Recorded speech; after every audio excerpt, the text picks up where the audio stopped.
I'm Brian Blanco, and today we'll explore, but not necessarily answer, if Bocklund's head of Medusa depicts Medusa as a symbol of feminine power and defiance, or as a representation of fear and suppression. This is the uncanny stare of Medusa. Arnold Böcklin, born 1827, was a Swiss painter who was deeply influenced by the richness of mythology and antiquity of classical times, with works that create the perfect blend of mysticism, fantasy, and emotion to create something absolutely striking. Though he managed to achieve significant recognition during his lifetime, his legacy was solidified after death. He is the mastermind behind our paintings of discussion, The Head of Medusa and The Island of the Dead. This presentation aims to explore how Böcklin invokes uncanniness in his art, particularly through the head of Medusa and the Island of the Dead, serving as our supporting reference. The head of Medusa will be our primary focus.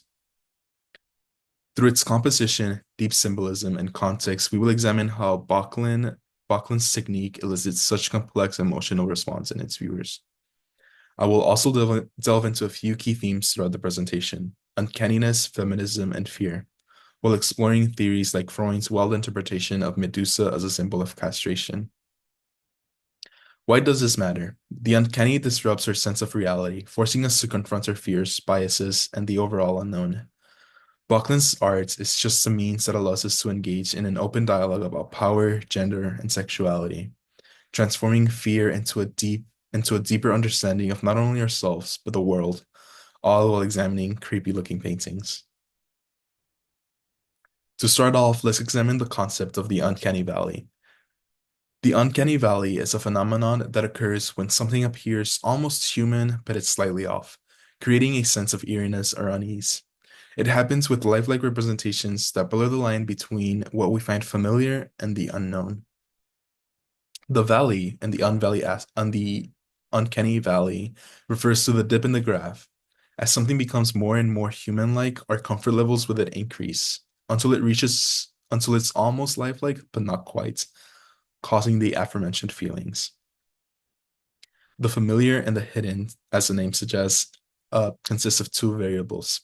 The familiar, which is described by Demi Hoya as the particular variety of terror that relates to what has been known for a long time and has been familiar for a long time, and the secret, the hidden, which is described as giving rise to the notion of facility and danger. When we take a look at Böcklin's depiction of Medusa, it appears to be a seemingly normal woman at first glance. But as we start to really take a look, we notice subtle features. We notice that the seemingly normal woman's hair is made of snakes. This mixes what we find familiar, a gray, pale woman, with that of the hidden, the snakes that surround her scalp. In the painting of the head of Medusa, Böcklin purposely drives the viewer's gaze to the center of the canvas, the face of Medusa, while distracting from all other subtle, uncanny aspects of the painting. A similar technique used in the Island of the Dead, which we will examine later on. The face itself seems to be quite normal compared to all else. However, the color scheme and the subtle grayness of the face still manages to contribute to the uncanniness of it all. The gray attempts to hide the horror that is seen around the painting, but emphasizes the reality of the painting. Medusa is dead. We are staring at a lifeless head. It could be argued that the grayness almost makes it seem as if she herself had been turned to stone. Medusa Medusa is a powerful symbol of feminine strength and suppression. In Greek mythology, she was once a beautiful woman, cursed and turned into a monster after being assaulted by Poseidon. Böcklin captures the duality of Medusa as both a victim and a terrifying figure. Her severed head represents suppression of feminine power, yet her lingering presence remains defiant. As Kaiser notes, Medusa represents rebellion and punishment, making her a feminist icon. While Freud's interpretation of Medusa as a castration symbol, where the snakes represent male genitalia, adds to the psychological dimension of the painting, highlighting how Medusa reflects deeply rooted fears about power and sexuality, or maybe he's just a little bit crazy and unhinged. In the Island of the Dead, Böcklin creates an eerie atmosphere, using shadows and subtle details. These same techniques are evident in the head of Medusa. The dark background and the sharp contrast in light focuses the viewer's attention on key elements while leaving other, more unheimlich elements in mystery. The viewer's gaze is drawn away from the center of the painting and contrasts to that of the Medusa to the borders of the painting, which is just a natural landscape. But when we, but when looking at the details, we notice a boat with two figures, one in all white, which could represent the deceased being taken to the afterlife, the island of the dead, and that of the figure rowing the small raft could potentially be Charon, the being responsible for transporting the dead souls to the afterlife. Overall, interplay between clarity and obscurity mirrors the uncanny itself, blending the natural with the unnatural to provoke discomfort.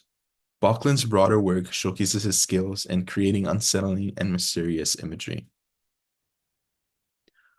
Baucklin's mastery of the uncanny lies in his ability to blend lifelike and super unnatural elements seamlessly. And the head of Medusa, he uses the techniques evident in the Island of the Dead. The ominous dark background draws the viewer's gaze towards Medusa's face while leaving unsettling details like the bloodied snakes and the hair lurking in the shadows.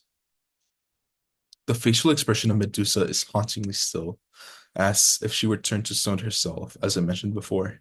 This frozen quality emphasizes the moments of her death, while also stripping her of life and agency, intensifying the painting's uncanny effect.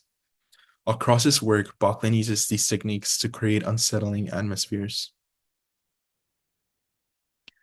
In conclusion, Bauckland's Head of Medusa is a masterpiece of the uncanny. Through lifelike yet unnatural details, feminist symbolism, and weird psychological themes, Bauckland invites us to confront complex ideas of power, fear, and reality.